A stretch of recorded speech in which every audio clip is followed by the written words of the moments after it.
Queridos irmãos, paz do Senhor Jesus, é uma bênção estar com os irmãos nessa noite e tendo a oportunidade de ministrar a santa e preciosa palavra do nosso Deus. Eu convido os irmãos a abrirem, por favor, na epístola de Paulo a Tito, no capítulo de número 1 e também no verso 1. Nós leremos o verso 1 até o verso de número 4.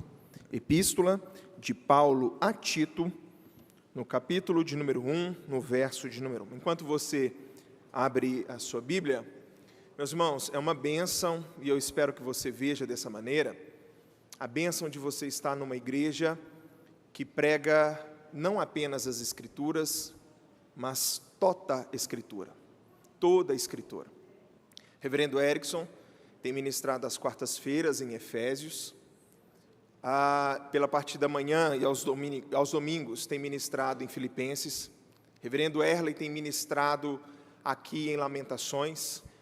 Pastor Marcos tem ministrado no livro de Josué. E agora nós temos a oportunidade de estudar essa epístola a Tito. Eu dou início a essa série. E assim, irmão, se você é presbiteriano, raiz, você não vai entender o que eu estou falando. Mas, para quem veio de outra denominação, eu te pergunto, alguma vez você já viu alguma pregação em Tito? Dificilmente a gente ouve. Dificilmente. Se você veio de um outro contexto, né, Ednilson? A gente está acostumado a ouvir determinados trechos, alguns pontos das Escrituras, e ouvir, irmãos, termos a oportunidade, eu falo isso com profundo temor, de ministrar toda a Escritura, ouvir toda a Escritura. Isso é uma bênção. Eu espero que seu coração esteja aquecido com essas verdades. É maravilhoso nós ouvirmos todo o conselho de Deus, aquilo que o Senhor quer trazer aos nossos corações. Então, é uma bênção poder dar início, irmãos, a um estudo, a pregações expositivas nessa epístola de Paulo a Tito. Eu tenho certeza que Deus há de muito falar aos nossos corações. Se não falar com o seu, pode ficar tranquilo que já falou comigo, uma semana turbulenta, e essa mensagem, irmãos, veio como um bálsamo ao meu coração enquanto eu preparava para trazer a vida dos irmãos. Epístola de Paulo a Tito, no capítulo de número 1, no verso 1, diz assim: Paulo, servo de Deus e apóstolo de Jesus Cristo, para promover a fé que é dos eleitos de Deus e o pleno conhecimento da verdade segundo a piedade, na esperança da vida eterna, que o Deus que não pode mentir prometeu antes dos tempos eternos, e em tempos devidos manifestou a sua palavra mediante a pregação que me foi confiada por mandato de Deus, nosso Salvador. A Tito, verdadeiro filho, segundo a fé comum, graça e paz, da parte de Deus Pai e de Cristo Jesus, nosso Salvador. Senhor, como nós precisamos de Ti.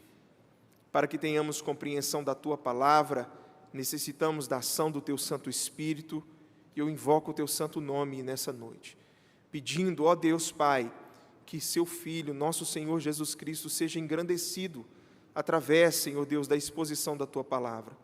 Ensina-nos, corrige-nos, Pai, tenha misericórdia de nós, exorta-nos nessa noite, faça conosco aquilo que o Senhor desejar.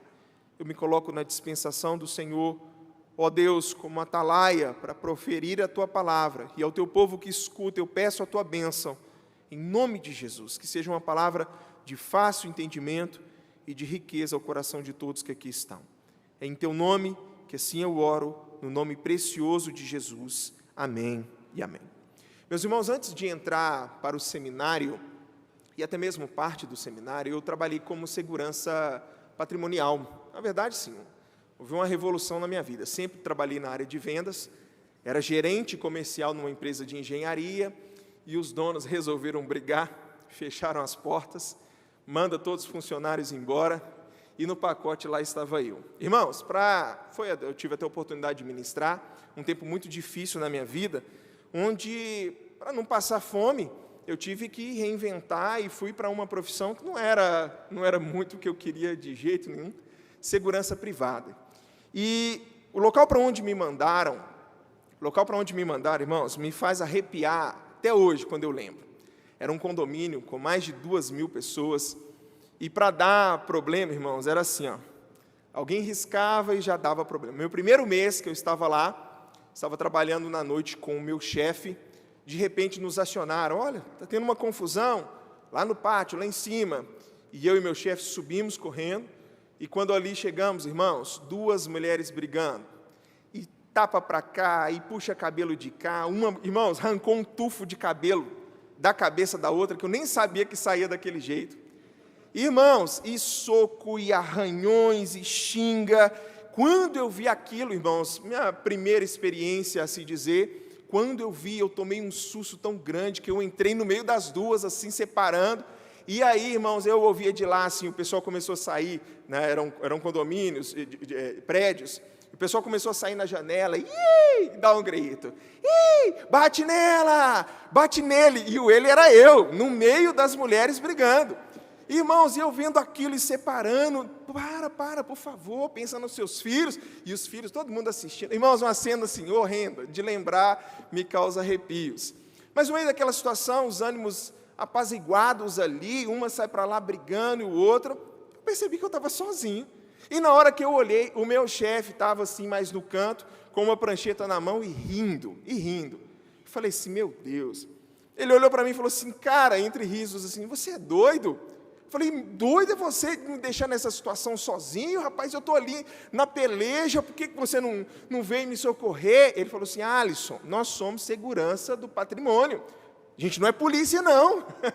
Não é, e ria. A gente não é polícia, não, rapaz. Eu falei, agora que você fala, e eu todo arranhado, eu tomei tapa, né, a situação assim, fiquei marcado no condomínio por causa dessa situação. E o pior não foi nem isso. O pior foi que o chefe gostou da minha atitude, né, e tudo quanto é tipo de problema ele me mandava resolver. Irmãos, foi duro o tempo que eu trabalhei nesse local, foi duro demais, mas assim, ensinou muitas lições. Eu acabei virando, irmãos, o homem de confiança do chefe para resolver pepino. Então, quando tinha pepino, ele me mandava. E nós estamos, irmãos, diante de um homem de confiança para resolver problema na igreja. Tito era o homem, o título, né, o homem que leva o nome dessa epístola que está diante de nós, era o homem de confiança do apóstolo Paulo para resolver problemas nas igrejas. Tito, irmãos, era de fato um cara muito especial para o apóstolo Paulo. Ele o chama de filho na fé, o que nós lemos aqui no versículo 4, a Tito, verdadeiro filho segundo a fé. E Tito, irmãos, é fruto do trabalho evangelístico de Paulo, provavelmente na sua primeira viagem missionária. Ele esteve com Paulo em Corinto, inclusive foi ele que pôs pingo nos is com relação àquele rapaz que estava deitando com a mulher do pai. Ele esteve em Jerusalém, quando o apóstolo Paulo subiu junto com Barnabé. Ele esteve na região da Galácia, enfim, irmãos, e agora ele estava em Creta, também para resolver problemas. E se tinha uma coisa que havia nas igrejas em Creta, eram problemas.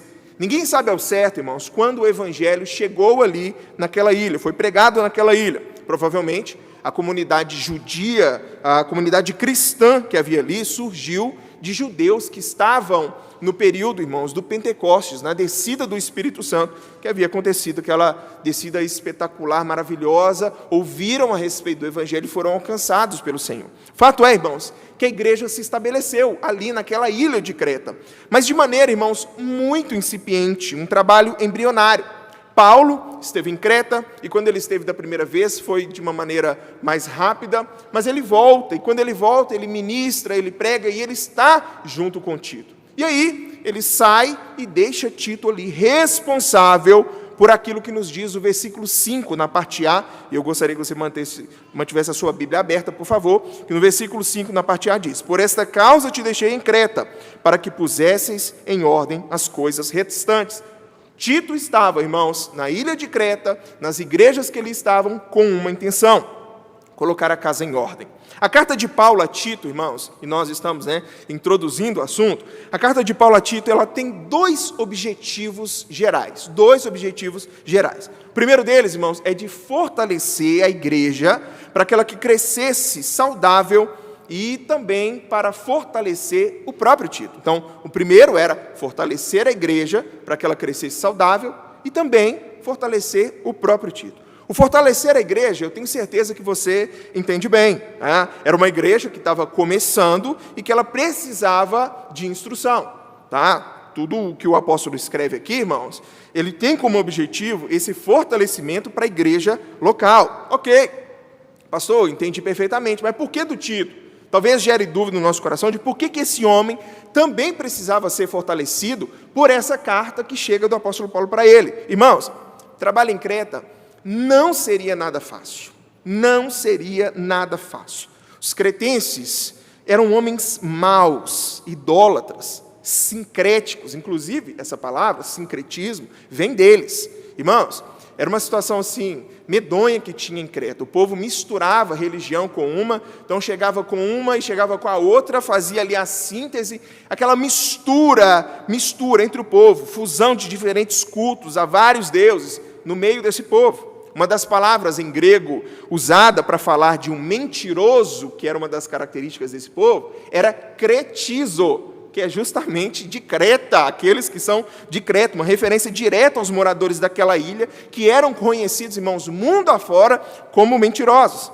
Olha a descrição, quero que os irmãos vejam aqui, onde que Tito está, para que a gente entenda o que o apóstolo Paulo, o motivo do apóstolo Paulo escrever e falar dessas coisas. Olha no versículo 12, o que um dos sábios daquela época lá, um dos sábios cretenses, disse a respeito dos homens de Creta. Versículo 12 de Tito 1, foi mesmo dentre eles um seu profeta que disse, cretenses, sempre mentirosos, feras terríveis, ventres preguiçosos. Irmãos, é esse tipo de gente que está ao redor de Tito. E esse mal, irmãos, estava influenciando o proceder de alguns cristãos. Para piorar, um grupo de falsos mestres tentava misturar a lei judaica com o evangelho. Aí tinha um grupo lá no meio lá, de cristãos gentios que abusavam da mensagem da graça, nada que no nosso tempo não tenha também. Abusavam da mensagem da graça, licenciosidade. Não, agora nós estamos no período da graça, agora as coisas são diferentes. Aí você tinha ainda a própria natureza dos cretenses, os relacionamentos já eram difíceis por causa deles mesmos. Enfim, irmãos, pensa numa igreja difícil, num povo difícil. Irmãos, que coisa dura é para um pastor pastorear uma igreja de homens carnais, uma igreja de homens mundanos. A gente vai ver, durante as exposições aqui, o tanto que as igrejas em Creta, irmãos, eram problemáticas. E lidar com gente problemática, irmãos, é função pastoral, sim, mas cansa. Por mais que todo pastor sabe, irmãos, que ele vai encontrar crente pelinha no ministério, crente que puxa para trás, crente que traz prejuízo, irmãos, lidar com homens que não oram, rixosos, que não conhecem ao Senhor de verdade, estão no meio do povo de Deus, irmãos, é custoso. Paulo, irmãos, parte para poder fazer a obra em outros cantos, mas ele não faz isso, irmãos, sem antes fortalecer o seu filho na fé, sem deixar instruções. Ele escreve essa carta porque a igreja precisava de ordem e porque Tito precisaria de todo apoio possível. Quando Tito lesse essa carta, e essa carta não foi escrita para que ele lesse lá dentro da sua casa, ali sentado na mesa. Não, a carta foi escrita para ele, endereçada a ele, mas que ele lesse junto das igrejas. Quando ele lesse, irmãos, ele se lembraria de quem o arregimentou, o nosso Senhor Jesus, e também qual era a sua missão. Pastores, irmãos, permita-me dizer, pastores precisam com regularidade serem relembrados da esperança do Evangelho. Fortalecidos nos seus chamados, porque os irmãos bem sabem que não é fácil viver vida de igreja. Paulo escreve a Tito, irmãos, e Tito tem diante de si instruções pastorais para si e para o desenvolvimento de uma igreja saudável. Tudo o que nós vamos ver descrito, começando agora, tem um propósito: colocar a igreja em ordem e servir como recordação da missão de Tito. E aí alguém pergunta, mas pastor, tem como nós aprendermos alguma coisa com uma saudação inicial? Se tem, irmão, muito mesmo.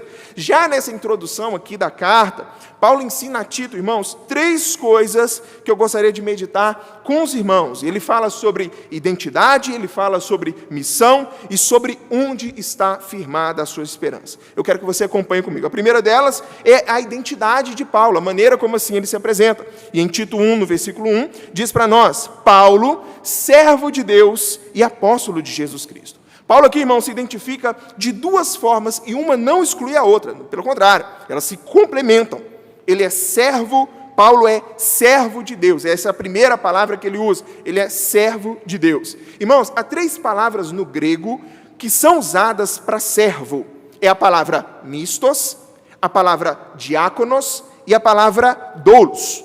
Mistos, irmãos, era o servo que precisava de uma recompensa para poder fazer o seu trabalho.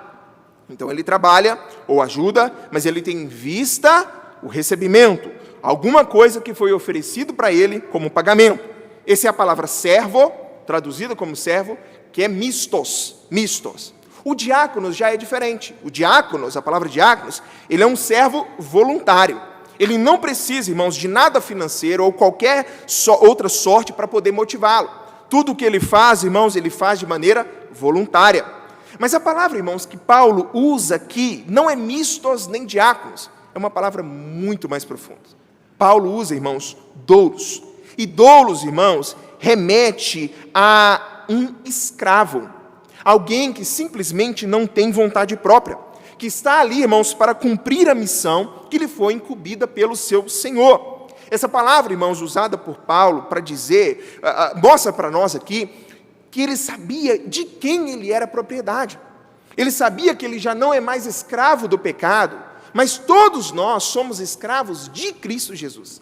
Ele sabe que ele é propriedade, lembra lá? Propriedade exclusiva de Deus. Servo de Deus, é assim que ele se apresenta, servo de Deus, se colocando, irmãos, no mesmo pé de igualdade, porque esse termo é usado para poder falar de Abraão, para poder falar de Moisés, para poder falar dos patriarcas, para poder falar dos profetas, e ele se coloca, eu sou doulos, eu sou servo, escravo de Deus, não tenho vontade própria, estou a serviço daquele que me mandou, daquele que me arregimentou e que me envia para fazer a sua obra. Ele é servo de Deus, mas ele também é apóstolo. O texto diz, Paulo, servo de Deus e apóstolo de Jesus Cristo.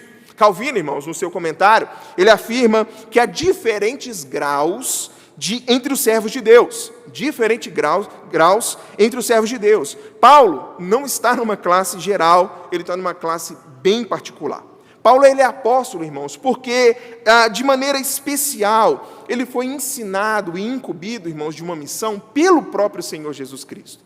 Ele é nascido fora de tempo. Paulo não andou com Jesus da maneira como os outros andaram, mas ele é ensinado de uma maneira especial à parte e incumbido de uma missão especial. Que missão é essa, pastor? A continuação do versículo vai mostrar para nós. Vai dizer aí no versículo 1, Paulo, servo de Deus e apóstolo de Jesus Cristo, para promover a fé que é dos eleitos de Deus e o pleno conhecimento da verdade segundo a piedade. Paulo inicia com a sua identidade e agora ele vai falar, relembrando, Tito, da sua missão. E qual que é essa missão de Paulo? Irmãos, a missão de Paulo passa por uma palavra que Tito jamais poderia deixar de lado na ilha de Creta, se ele quisesse ter uma igreja, irmãos, amadurecida, uma igreja que crescesse de maneira saudável.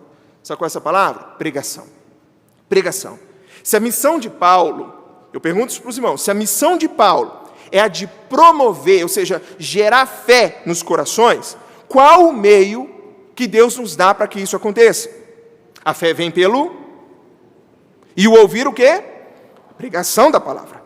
Pregação. Se a missão de Paulo é de que esses eleitos, irmãos, cheguem ao pleno conhecimento da verdade, e com isso eles cresçam em piedade, tá? Aqui está falando sobre cristãos maduros, cristãos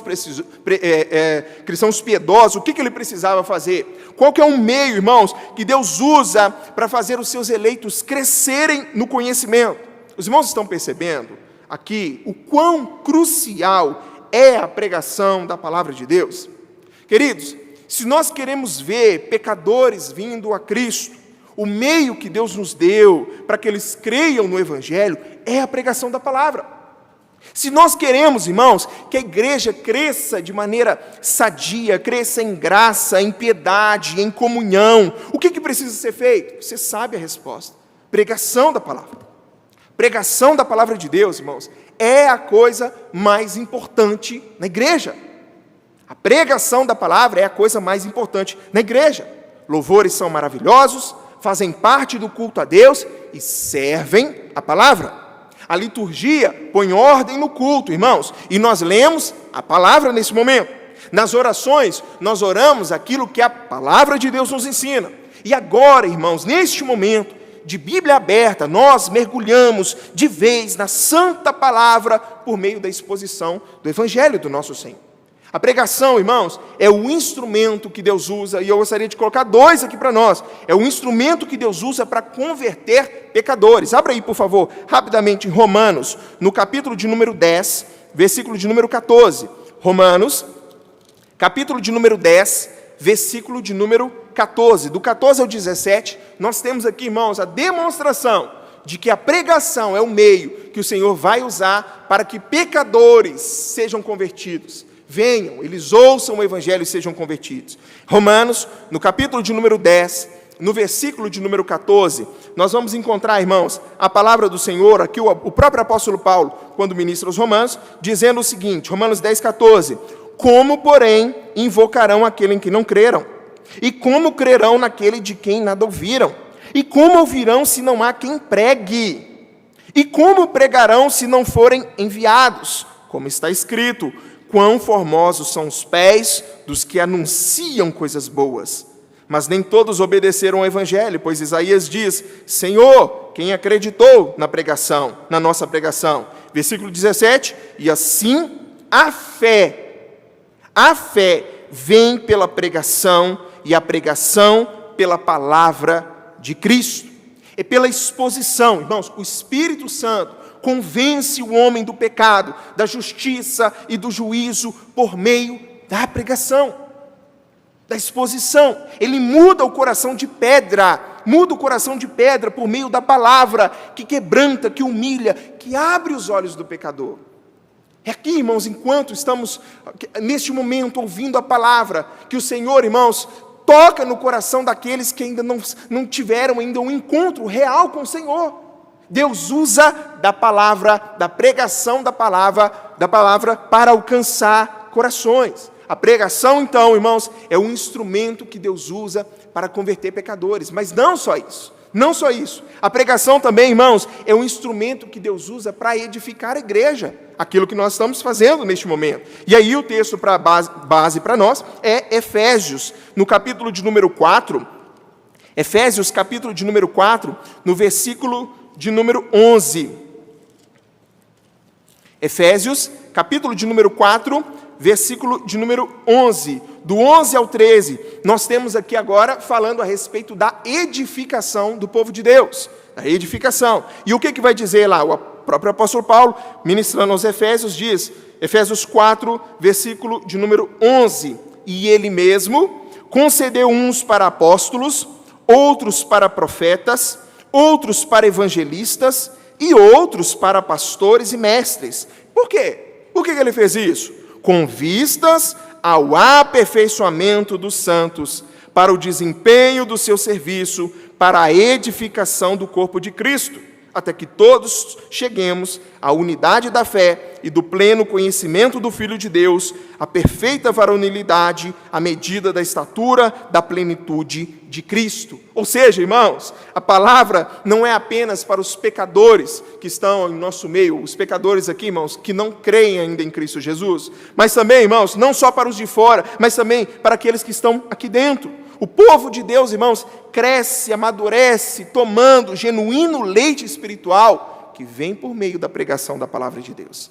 Os salvos são santificados, irmãos, pela palavra de Deus. Jesus diz, santifica-os na verdade. O que é a verdade?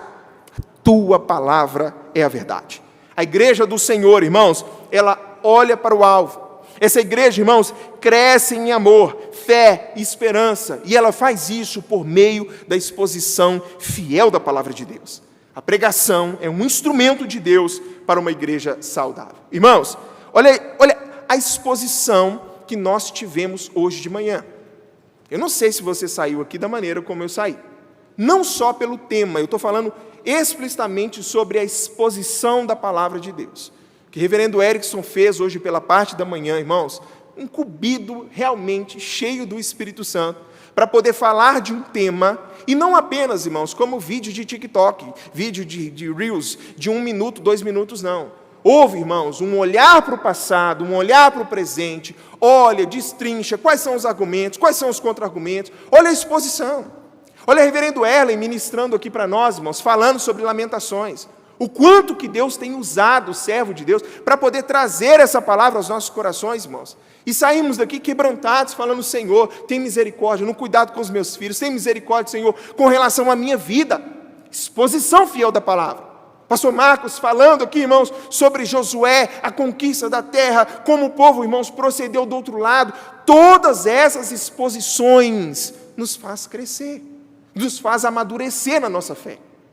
Eu já vou perguntar para você valoriza a pregação da palavra de Deus? Valoriza? Eu vou perguntar no final, mas eu gostaria que desde já você pensasse sobre isso, se é importante. Não, assim, gosto muito do louvor lá da primeira. A pregação nem tanto. Irmãos, pregação, momento que o Senhor fala, não que os outros, tudo no culto, irmãos, é permeado pela palavra de Deus. Mas eu quero que os irmãos olhem para dentro de si, para ver se há valorização da pregação da palavra. Os discípulos do nosso Senhor, irmãos, eles entendiam isso de uma maneira assim, perfeita. Não dava para poder misturar as coisas. Tinha que ter um momento de dedicação. Lá em Atos, no capítulo de número 6, se você pode, abra aí, por favor. Atos, no capítulo de número 6, a gente tem um problema de ordem administrativa acontecendo. Viúvas estavam sendo ali, irmãos, estavam sendo esquecidas na distribuição, tá, diária. E aí, irmãos, surgiu aquela celeuma, aquele problema no meio do povo, e os discípulos falaram assim: não vamos fazer, não vamos mexer com essas coisas, não. Daqui a pouco a gente vai estar mais aí no administrativo e deixando aquilo que é essencial de lado. E o que é? Olha aí para você ver, Atos, capítulo de número 6, no versículo 1, diz assim: ora, naqueles dias, multiplicando-se o número dos discípulos, houve murmuração dos helenistas contra os hebreus, porque as viúvas deles estavam sendo esquecidas na distribuição diária. Então, os 12 convocaram a comunidade dos discípulos e disseram: não é razoável que nós abandonemos a palavra de Deus. E aqui não é o momento de ler, não, é pregação, é ensino das Escrituras. Não é razoável que nós abandonemos a palavra de Deus para servir às mesas. Mas, irmãos, escolhei dentre vós 7 homens de boa reputação, cheios do espírito e de sabedoria, aos quais encarregaremos desse serviço. E quanto a nós, nos consagraremos à oração e ao ministério da palavra. Irmãos, aqui a gente tem que lembrar quem são aqueles que estão ouvindo primordialmente aqui essa carta. E para eles, irmãos, e aqui para ele em especial, para Tito, não havia outro meio de colocar a casa em ordem, não havia outro meio de ver essa igreja crescer, senão pela pregação da palavra. A minha igreja, ela é preta, ela tem luz, e os jovens vão lá, e é aquela coisa maravilhosa. Tem pregação da palavra? Não, assim, não tem pregação da palavra? Não, nem tanto assim, mas ela é muito, tem pregação da palavra, porque o povo de Deus, irmãos, cresce verdadeiramente, não é com óculos verdes, irmãos, e a palha está seca, comendo palha seca achando que está verde, é pela pregação da palavra, Apóstolo Paulo aqui, em Tito, no versículo 3, o que ele vai dizer? Tito 1, versículo 3, e em tempos devidos manifestou a sua palavra, mediante a pregação que me foi confiada por mandato de Deus, nosso Salvador. A pregação, irmãos, lhe foi confiada. Assim, irmãos, como foi a Tito e a cada um de nós, pastores, nós que aqui estamos, Cristo nos confiou, Jesus nos chamou e nos incumbiu da missão de pregar com fidelidade, e o povo de Deus de ouvir a pregação fiel da palavra. Isso, irmãos, para que o quê? Para que brote fé nos corações e um amadurecimento venha sobre a vida dos eleitos de Deus. Nós não estamos, irmãos, na mesma classe de Paulo. Nenhum pastor que aqui está na mesma classe de Paulo. A dos apóstolos originais, dos discípulos originais. Mas sim, irmãos, em um apostolado, como o significado da palavra, aqueles que são enviados pelo Senhor. Paulo apresenta a sua identidade. Paulo apresenta a sua missão. A minha missão é gerar fé no coração dos eleitos, pregar para que a fé seja gerada no coração deles, e para que os discípulos de Jesus, para que os servos de Jesus cresçam, amadureçam em piedade diante do Pai. E por fim, irmãos, ele vai mostrar aqui para nós onde que estava firmada a sua esperança. Olha aí, repetindo mais uma vez, versículo 1 e 2. Paulo, servo de Deus e apóstolo de Jesus Cristo, para promover a fé que é dos eleitos de Deus e o pleno conhecimento da verdade segundo a piedade. Mas onde que está baseado isso? Na esperança da vida eterna, que o Deus que não pode mentir prometeu antes dos tempos eternos. Antes dos tempos eternos. Irmãos, há muitas esperanças humanas, certeza que você já se ligou nisso. Martin Luther King, irmãos, no seu discurso mais famoso, I have a dream, quando ele proferiu aquele discurso maravilhoso, um discurso na íntegra, é muito bonito. Ele vai dizer, eu tenho um sonho, um trechinho ele diz, eu tenho um sonho que meus 4 pequenos filhos um dia viverão em uma nação onde eles não serão julgados pela cor da sua pele, mas pelo conteúdo do seu caráter. Eu tenho um sonho, hoje eu tenho um sonho, e para isso acontecer, irmãos, para que esse sonho viesse a acontecer de fato, era necessário muito mais do que uma reforma política, uma transformação de coração. A gente sabe, como crentes, a gente sabe o que precisa acontecer, não só nos Estados Unidos, como em todo o mundo. Essa era a esperança de Martin Luther King, a esperança de um dia seus filhos serem julgados pelo conteúdo do seu caráter.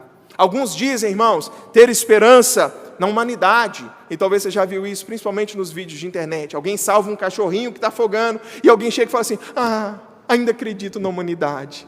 Os homens estão aí, irmãos, acreditando na humanidade. Outros colocam a sua esperança na ciência. Dizem que a ciência evoluirá a tal maneira que vai salvar o mundo. Outros já dizem, irmãos, que na verdade a educação é que salvará o mundo. Nós temos que investir porque a educação é que salva o mundo. Ou será a tecnologia? Esperanças humanas, irmãos, são castelos de areia. Esperanças humanas são castelos de areia. Não há, irmãos, como nós nos apoiarmos naquilo que é corrompido. Mas o crente, irmãos, o crente é diferente.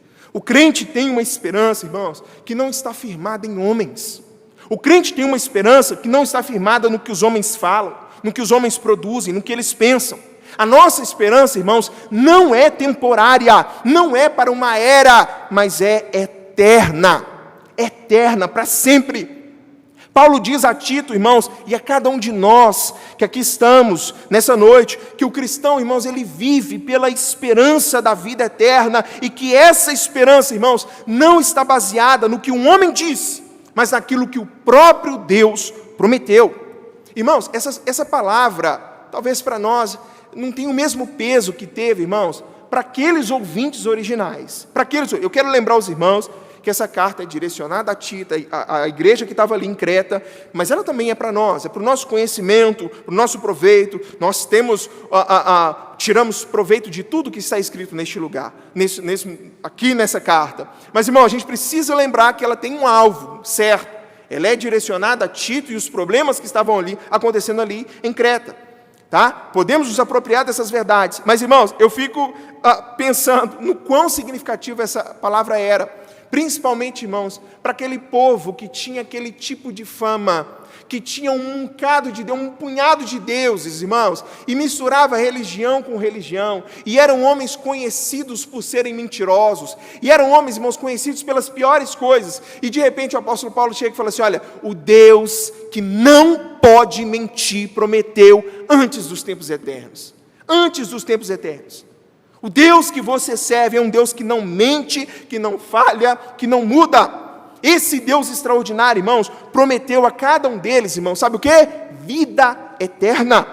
A promessa de Deus, irmãos, não era algo que surgiu, esses dias para trás aí surgiu. Não, irmãos, o texto vai dizer para nós que Deus prometeu cada uma dessas coisas antes dos tempos eternos.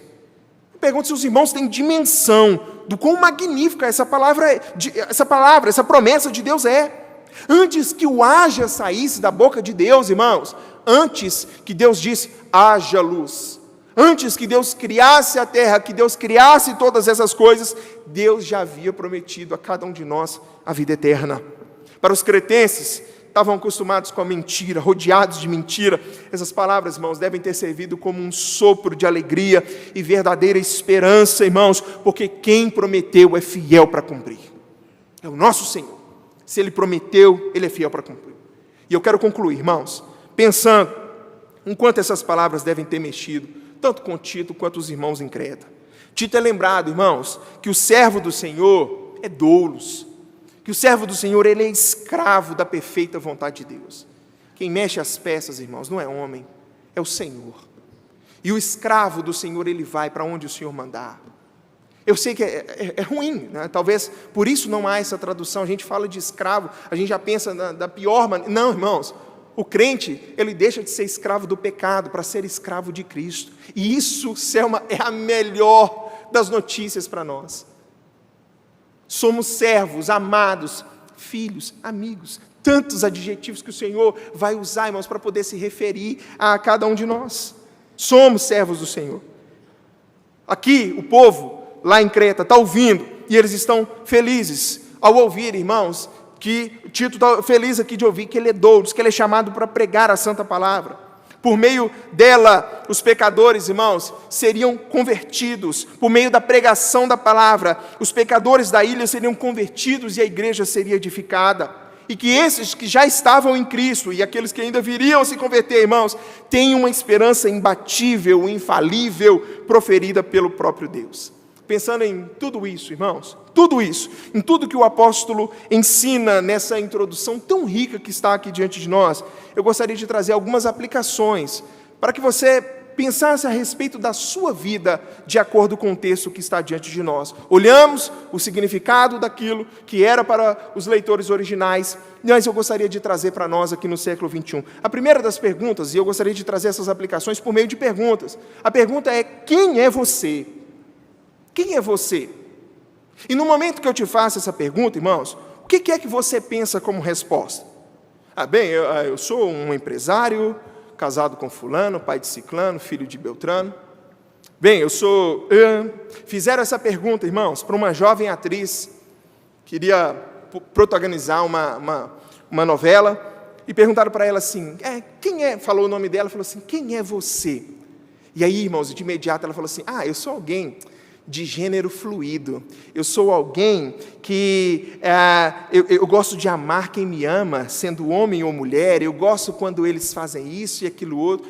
Irmãos, ela se definiu pela sua orientação sexual, pela sua sexualidade. Para ela, a melhor definição que ela poderia tirar a respeito de si era falar das suas preferências sexuais. Outros, irmãos, usam seus diplomas para se definirem. Outros, as suas aventuras. Outros, as suas conquistas. Tá? Mas o povo de Deus, irmãos, ele tem uma definição diferente sobre si. O povo de Deus olha, irmãos, e ele sabe que ele é um pecador, salvo por Cristo Jesus da morte eterna, e que nele tem uma esperança de vida eterna. O que nos define, irmãos, é muito mais. Não que você não tenha que se orgulhar, não tenha que se alegrar das conquistas que Deus tem te dado. Tem que se alegrar, tem que se alegrar. Mas você não é isso. Isso não é o principal sobre você. Você ser o advogado, o médico, o dentista, você ser o porteiro, você ser a faxineira, você ser o cuidador, essas coisas dizem respeito, sim, a vocações que Deus te deu, mas elas não são essenciais. Aquilo que é essencial é o que te conduz à vida eterna, e nela você é chamado de filho de Deus. Eu sou um pecador, salvo pela graça de Cristo Jesus. Essa é a sua maior identidade. Quem é você? Eu sou um desempregado, alguém que não tem futuro. Não, eu sou um servo do Senhor. E digo, eis-me aqui, Senhor.